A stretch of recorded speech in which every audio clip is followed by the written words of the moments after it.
Episode 13 of Digimon Ghost Game was perhaps one of the greatest episodes of Digimon. Damn! That's good! And the fanbase is rightly up in arms about the significance of Gammon's Dark Digivolution, but this video is to present everything that we know so far on top of some pretty strong theories that are gaining momentum, because I know what you guys need. But you know what I need. Like and subscribe, and let's dig in. Let's start with what we know about Gammamon. The concept and direction of taking Gammamon in is clearly space related, right? This was confirmed by the director of Digimon Ghost Game, Mr. Chiyoka. He states, "I've always been a fan of space related sci-fi, so whenever I start something new, it's a habit of mine to include ideas to involve the cosmos in it. When I created Gammamon, because he has 3 horns, I at first named him Gamma from Alpha, Beta, Gamma, meaning the third, or the value 3. From there, I added additional meaning of gamma rays, in addition to space, to his name, suggesting that the data originated from space came to Earth and transformed into a Digimon in the digital world. After finalizing Gammamon's profile, I thought it would be nice for the protagonist to have a name that related to the cosmos too, and among various suggestions, I decided on Amanakawa, translated as Milky Way, and Hiro, the kanji character for Sky Space. Hiro's father having the name Hakuto, translated as the Big Dipper, is also for that reason. The names of Gammamon's evolutions were chosen by Bandai, so I don't have an input on them, but perhaps they were decided that way due to this trend. Betel Gammon, Chaos Gammon, and Vazen Gammon all relate to the following: Betelgeuse, Chaos Australis, or the Delta Canis Majoris, otherwise known as Vazen. And then there is, of course, Regulus. Interestingly though, Gulus Gammon's name isn't the only thing that's associated with space, but also its attacks. Desdemona and Pales, which is also a reference to the asteroid 666 Desdemona, and the Dark Main Belt asteroid 49 Pales. And further to this, Gammon's perfect level, spoilers if you don't want to see the perfect level by the way, you've been warned, Kano Weissmon and its profile heavily associates with the idea of being a star. During the spectacle that was Gulus Gammon's evolution, the sequence was supposed to represent a supernova, after the death of a dying star, as per pointed out by Just Stick, one of my subscribers. On top of all of this, we'll probably get to see more of this space relation in the future. Gammon's data potentially could have come from space and manifested as a Digimon in the digital world. So this is the very concept of Gammamon and also Gulus Gammamon by extension. As we've mentioned across several different videos on this channel, Clockmon's powers can advance the natural evolutions of particular Digimon as the flow of time passes. And this is as per a part in an article that predates 2006.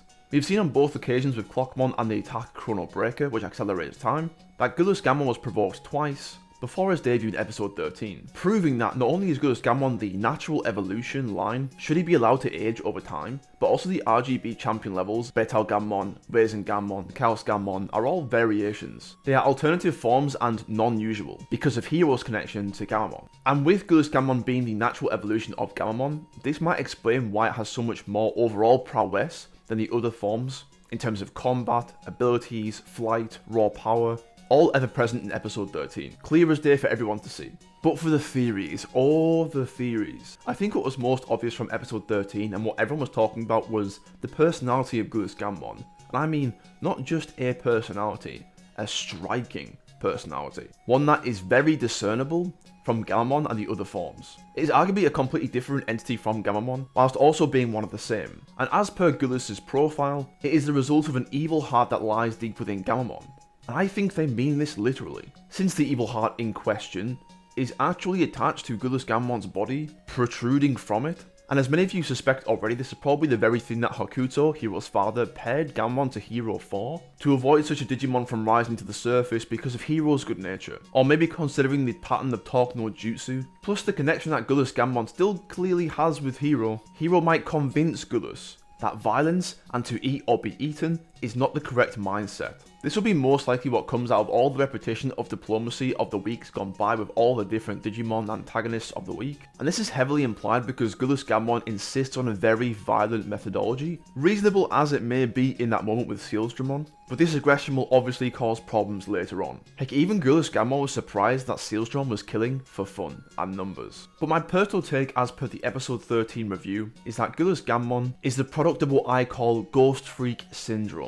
For those of you who haven't seen Ben 10, Ghostfreak is an alien in the Omnitrix that is attached to Ben 10, which goes rogue and separates itself from the Omnitrix, and when Ben 10 becomes Ghostfreak, Ghostfreak's personality takes over. Equally, Gulus Gammon is a rogue evolution which does not work in accordance with the Vital Bracelet, and the drop in the Vital Points in episode 13 is a direct representation of this. I would even go as far as to say that Gulus Gammon is constantly threatening from behind the eyes of Gammamon to get Gammamon to evolve into Gulus once again, and to be an architect to set up Future Dark Digivolution scenarios.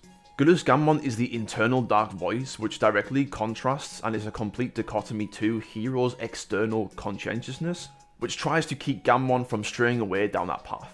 Or even, somehow, somewhere, the evil heart within Gammamon, which is a physical thing as we can see on Gulus Gammamon, is somehow extracted. It isn't far-fetched to think that since Digimon are just data, that data can be extracted in some way, shape or form, which would allow Gulus Gammamon to manifest outside of Gammamon and become an independent villain. This is the whole Ghostfreak aspect that I discussed in the review, and it could be a great obstacle for attaining the perfect level Kano Vicemon, which I think is supposed to be Gammon's most pure form, centered around justice and light, the total antithesis of Gulus Gammamon.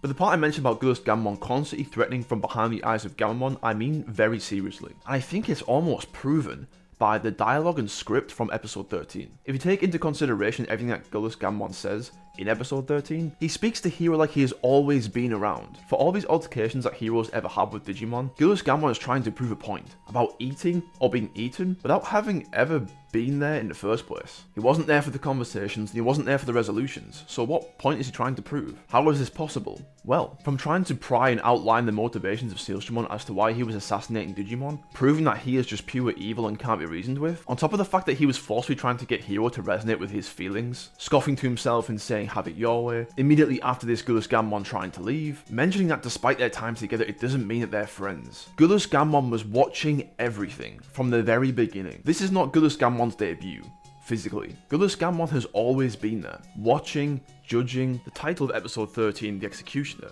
actually refers to Gulus Gammamon, as he is the one who judged Sealstramon. Gulus' attempt to appeal to Hero means that Gulus Gammamon wants Hero on his side somehow, and perhaps later we'll see Hero's resolve be wobbled by Gulus Gammamon when somebody he loves gets hurt or injured. Gulus Gammamon has been itching to prove Hero wrong this entire time, 13 weeks on, and the episode 13 incident was the perfect recipe for that confrontation. I hope this clears up a lot of things about Gulus Gammamon from episode 13. I know he's all the rage right now. So to summarise, space stuff matters. Hilarious pun. Gulus Gammamon is actually the natural evolution of Gammamon. The hidden evil heart is actually a thing. It isn't hyperbole, it really exists. There will be a clash of ideals sooner or later between Gulus Gammamon and Hero. Gulus Gammamon is a rogue Digimon and could become separate from Gammamon should the evil heart be removed. And finally, Gulus Gammamon has been with us the entire time, just not in person. Everyone, what do you think of this video? Please show your support in any way you can. I'll leave my previous videos in the end screen for you, as you may very well enjoy them. If you made it this far, I really appreciate your time, but most importantly, take care.